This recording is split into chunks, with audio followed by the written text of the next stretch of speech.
One day, Edward was in the shed where he lived with the other engines. They were all bigger than Edward and boasted about it. "The driver won't choose you again," said Gordon. "He wants strong engines like us." But the driver and fireman felt sorry for Edward. "Would you like to come out today?" "Oh, yes, please," said Edward. So they lit his fire, made lots of steam, and Edward puffed away. The other engines were very cross at being left behind.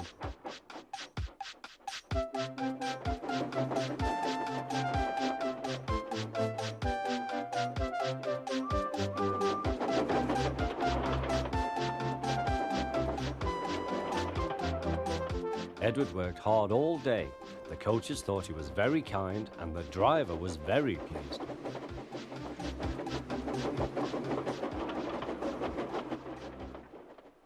"I'm going out again tomorrow," Edward told the other engines that night. "What do you think of that?" But he didn't hear what they thought, for he was so tired and happy that he fell asleep at once. Next morning, Edward woke up to find nothing had changed.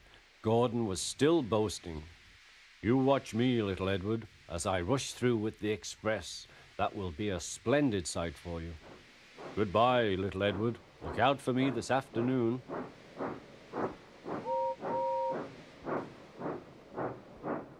Edward went off to do some shunting. Edward liked shunting. It was fun playing with trucks. He would come up quietly and give them a push. Then he would stop and the silly trucks would go bump into each other. "Oh!" they cried. "Whatever is happening?"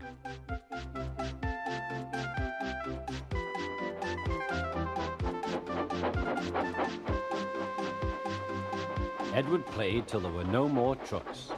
Then he stopped to rest. Presently he heard a whistle. Gordon was very cross.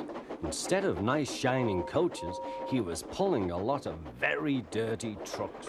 "A goods train, a goods train, a goods train," he grumbled.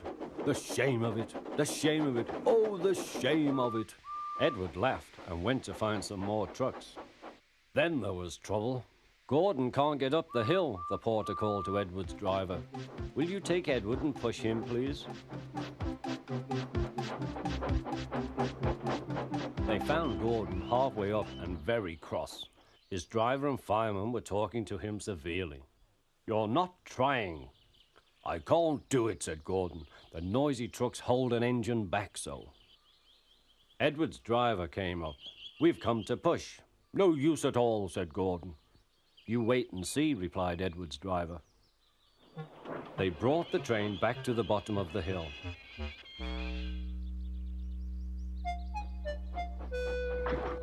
"I'm ready," said Edward. "No good," grumbled Gordon. They pulled and pushed as hard as they could.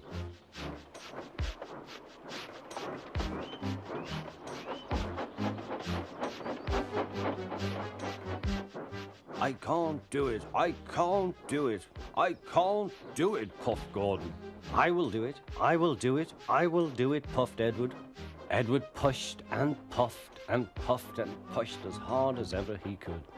And almost before he realized it, Gordon found himself at the top of the hill. "I've done it, I've done it, I've done it," he said proudly. He forgot all about Edward and didn't wait to say thank you. Edward was left out of breath and far behind. He ran on to the next station, and there he found that the driver and fireman were very pleased with him. The fireman gave him a nice long drink, and the driver said, "I'll get out my paint tomorrow and give you a beautiful coat of blue with red stripes. Then you'll be the smartest engine in the shed."